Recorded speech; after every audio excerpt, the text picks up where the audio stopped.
Now let's move back to the slides and draw the conclusions from the numerical example on the worksheet. Okay. Now the first thing we learned from our calculation is for perfectly competitive firms, average revenue equals marginal revenue equals the market price. Okay, this is always true. Okay, based upon what we already derived. Now the second thing is the general conclusion about the profit maximizing decision. Okay, and we said that we find the change in the profit. Let me write it here. Delta profit equals marginal revenue minus marginal cost. Okay. Now, when we find marginal cost is less than marginal revenue, then the delta profit should be greater than 0, right? That means the firm should increase its quantity to make more profit. Okay, because now the profit is still increasing, so there's still room for the firm to improve, okay, to make more money from the market.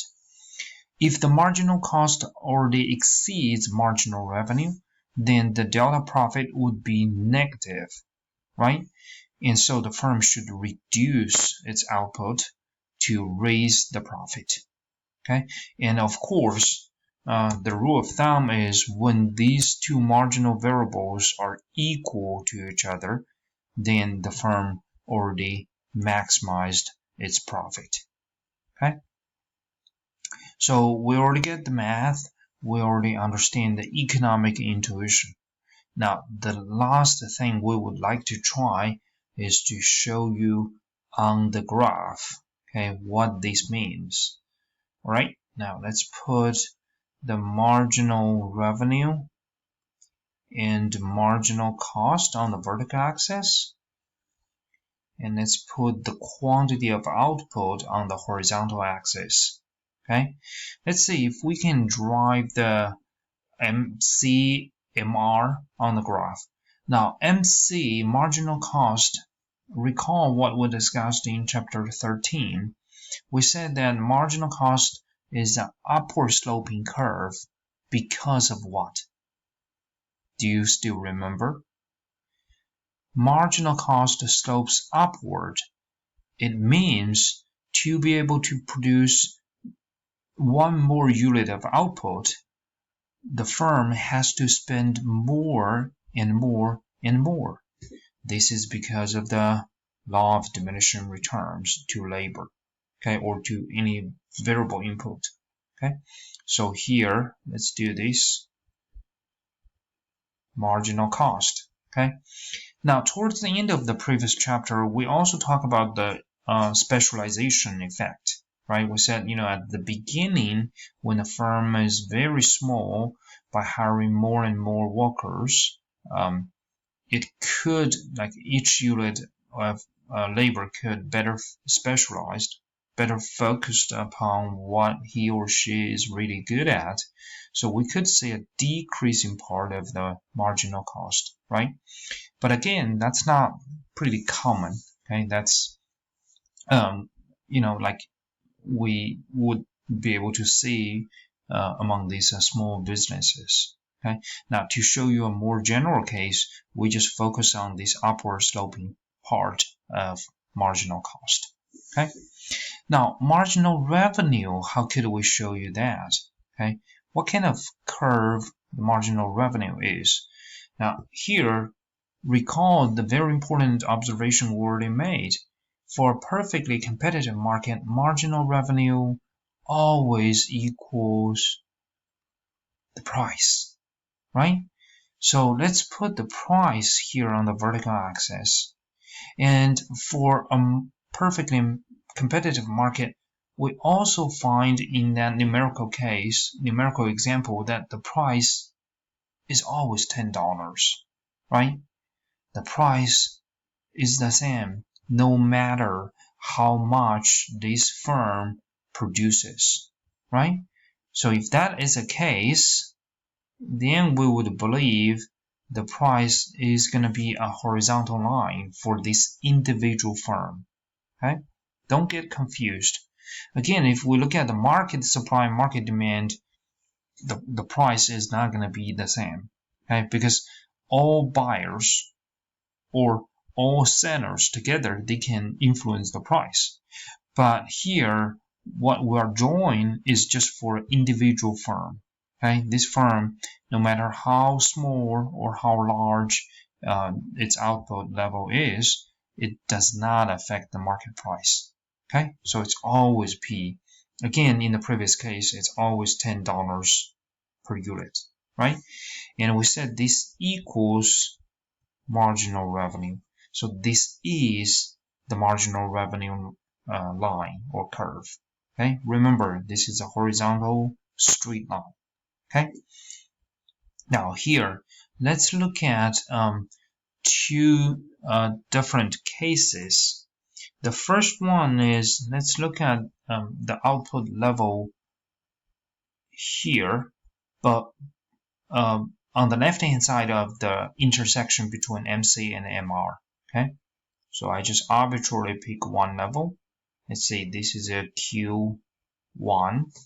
Okay, at this level, what we find is this point here on the price line or on the MR line shows how much money it can make from the market. It's actually $10, right? But this point on the MC curve tells us how much money it will spend producing Q1, right? So the difference here, the vertical difference, tells us how much more money, how much profit the firm can make at Q1, right? Look at this way. If the firm increased the quantity, okay, so we're gonna move towards the right. And we do find that here there are room for the firm to improve its profit, to increase its profit, right? So the firm should definitely go and produce more, all right? Now let's look at another case on the right-hand side of the intersection. Now let's do this level here. Let's say this is a Q2, right? At this level, we find, on the MC curve, this is how much the firm would be able to spend to produce Q2. And this point on the horizontal line shows how much money it will be able to get back from the market, right? Now, MC exceeds MR. That means the firm actually suffer loss, right? And we also find that, at this point, if the firm reduces its output level, so we're moving towards the left, we find that the loss gets smaller and smaller and smaller, right? So of course, that's what the firm really should do. And eventually, we would be able to find that, if the firm produces right at the intersection point here, let's call this Q star, it will be able to maximize its profit. It makes every possible dollar from the market, okay? And it does not have to, suffer a loss, all right? So again, here we use 3 different ways to show you a firm's profit maximizing point. Okay, so we use the numerical example. We do the math. We figure out delta profit. Okay, or when MR equals MC, the profit can be maximized. Okay, we also use the economic intuition. Okay, which is actually the most straightforward way. Okay, again, if when you decide to produce one more unit, you realize that you get more money back from the market than what you spent, of course you should go ahead and do it. You should raise your quantity of output, right? If you find that, when you reduce your quantity, you actually, can make more money, that means, the money you spend producing is more than the money you get back from the market. So you should continue reducing your quantity, right? So eventually you would find that, at one point, the money you received from the market is just equal to the money you spend producing. So that point is your profit maximizing point. Okay. Again, here we give you the third way, the graphical way, to show exactly same idea. Okay.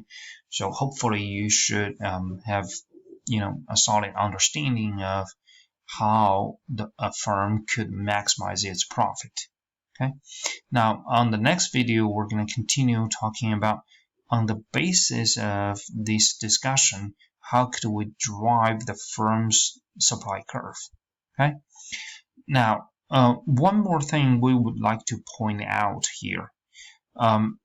In chapter 13, we already learned a variety of the cost measures, right? We got the, average total cost, average fixed cost, average variable cost, okay? And total cost, and fixed cost, and variable cost, multiple cost curves. But here you already find that, to be able to find the profit and maximizing point, we actually don't need the other curves, okay? At this moment, okay? Later in this chapter, we do need some of them. But here, when we figure out how much the firm should produce to maximize its profit, the only thing we need is marginal revenue and marginal cost, okay? These are the only things. And here, it gives us a chance to recall a very important principle we learned in chapter 1. This principle is rational people think at the margin. Okay? Why we only need the marginal cost and marginal revenue?